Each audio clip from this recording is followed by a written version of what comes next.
سلام عرض میکنم خدمت شما دوستان عزیز. من حسین شیرازی هستم و توی این ویدیو میخوام بهتون نحوه بارش باران در افتر افکت رو آموزش بدم. برای این قسمت کلیک راست میکنیم و گزینه نیو کامپوزیشن رو انتخاب میکنیم. ابعاد مد نظرمون رو وارد میکنیم. من برای این کار ابعاد مد نظرم 1500 پیکسل در 1080 پیکسل هستش. فریم ریت روی عدد 25 باشه و این قسمت هم روی این گزینه باشه. مدت زمان موشن رو هم روی 10 ثانیه قرار میدم. میتونید روی 5 ثانیه و یا زمانهای مختلف هم انتخاب کنید. بک‌گراند کالر روی رنگ مشکی باشه و اوکی میکنم. مجددا این قسمت دبل کلیک میکنم. عکس مد نظرم رو به این شیوه وارد میکنم. این عکس رو برای این قسمت درگ میکنم. کلید اس رو میزنم تا سایز عکس رو بزرگتر کنم.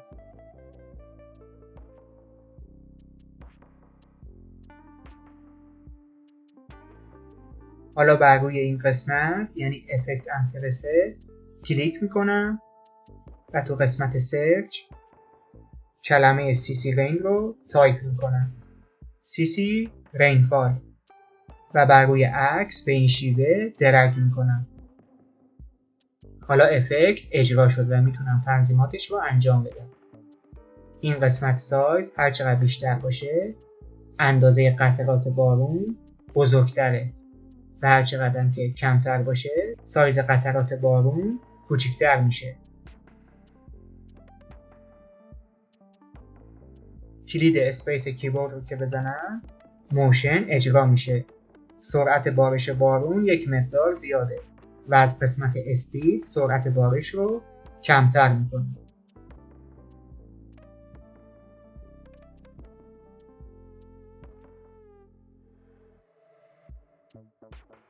مجددا از اول اجرا میکنم. کلید اسپیس رو میزنم. سرعت بارش کمتر شد.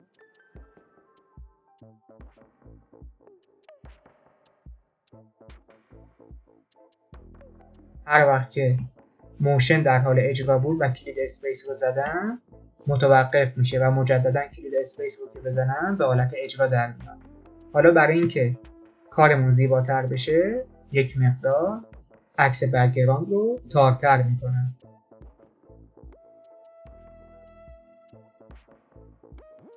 فست باکس فلر رو تایپ میکنم و بر روی این تصویر درگ میکنم.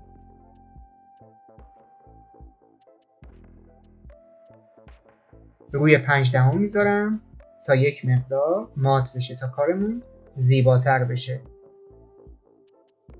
کلید اسپیس رو که زدم موشن به حالت اجرا در اومد. مدت زمان کل نمایش 10 ثانیه است. اگر خواستید میتونید از این قسمت کلیک راست کنید، کامپوزیشن ستینگ رو بزنید و مدت زمان نمایش رو تغییر بدید. مثلا روی 5 ثانیه و یا بیشتر روی 20 ثانیه بذارید. حالا برای اینکه موشن جذابتری داشته باشیم میتونیم صدای بارون به کارمون اضافه کنیم. اینجا دبل کلیک میکنم.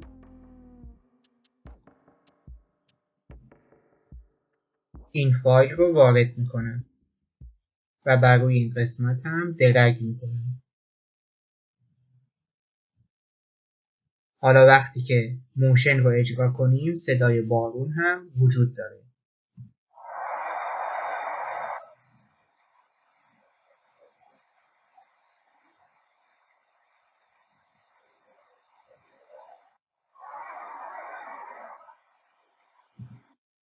با اضافه کردن صدای بارون موشنمون جذابتر میشه.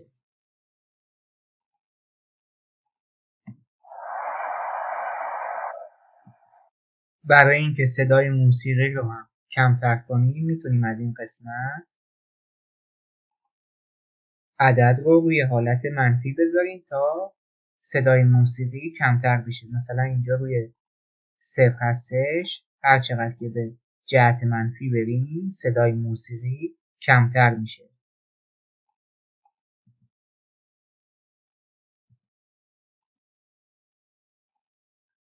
اگه روی منهای 10 بذارم صدای موسیقی نسبت به عدد صفر کمتر میشه.